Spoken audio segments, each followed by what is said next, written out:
Lad os kigge på, hvordan du tager en SOLIDWORKS CAD-fil og laver om til en printfil, som du så kan slice og printe på en af skolens printer. Som eksempel har jeg taget den her bestikholder, eller del af bestikholder, jeg har designet, som jeg ønsker at printe.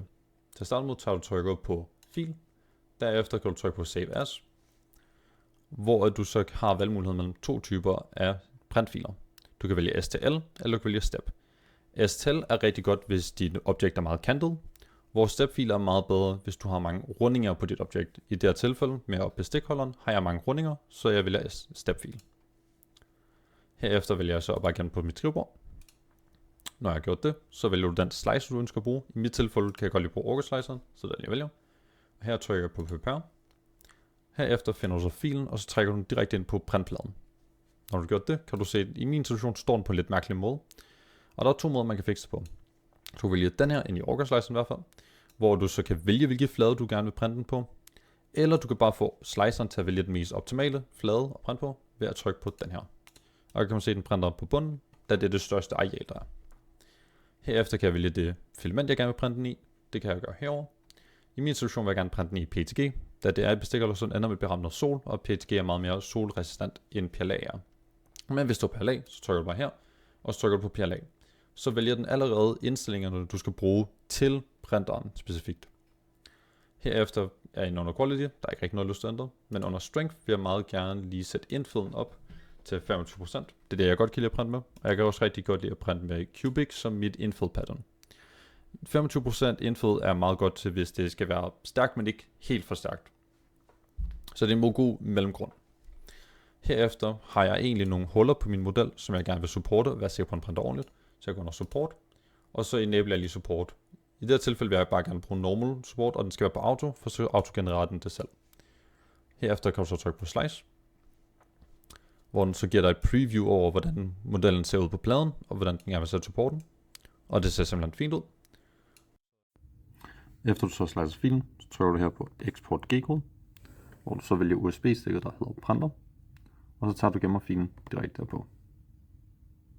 Herefter skal du så gå herned, og så lige tryk på skub ud, bare for at være sikker på, at der ikke sker noget med USB-stikket. Derefter kan du bare trække det ud. Herefter tager du så USB-stikket og sætter over i printeren, og du så bagefter går herom og tænder printeren på den lille knap. Så starter printeren op. Når printeren så starter op, så åbner du lige op og tjekker, om der ligger noget resterende filament på pladen, og det kan jeg se, det gør der der. Og så ligger der også en extrude line lige her, så den fjerner vi lige. Så tager vi på noget af skraldespanden.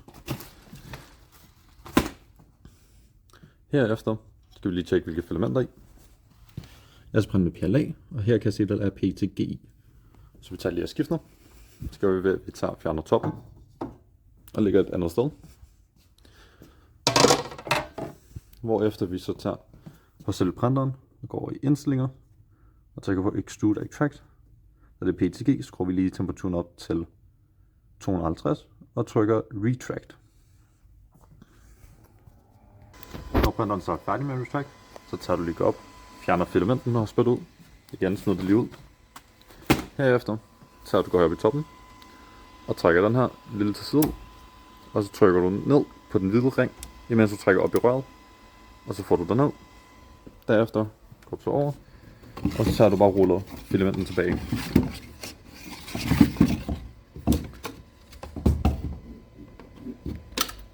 Efter du har gjort det, tager du rullen og går til skabet her. Ind i skabet har vi så alt vores filament, hvor her tager vi så lige lægger PETG'en herop, og vi tager en rulle PLA, som på den her række, som vi ses her. Så tager vi rullen, og sætter den over på, og så kan du se, der er en lille lip af filament, der stikker ud. Den tager du så, skubber den tilbage igennem det her hul, og så kan du se, du har den. Herefter tager du så og kører den op igennem det her rør.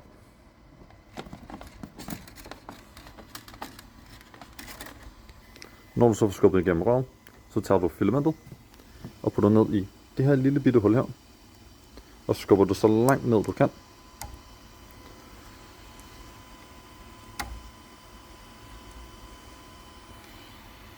Når du så har fået den hiver ned i bund, så tager du og trækker tilbage på den her, og låser den, og så tager du skubber røret henover, og så ned indtil den lige laver et lille klik. Herefter tager du så går på forsiden af den igen, trykker lige på skærmen for at den reagerer, og så tager du lige og skruer hastighedstemperaturen ned, nu er det PLA, så skruer ned til 120, og så trykker du Extrude, og så begynder den at extrude.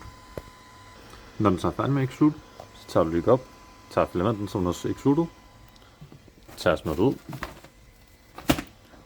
Herefter kan du så lige tage glaspladen og lægge op på toppen igen.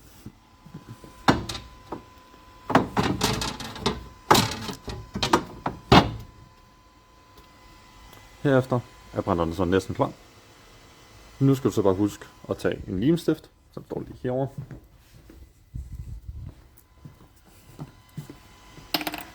Og så tager du lige og kører den ud. Og så tager du lige og putter lim på printpladen, der hvor du kommer til at printe. Ellers kan pladen gå i stykker, hvis det ikke bliver gjort.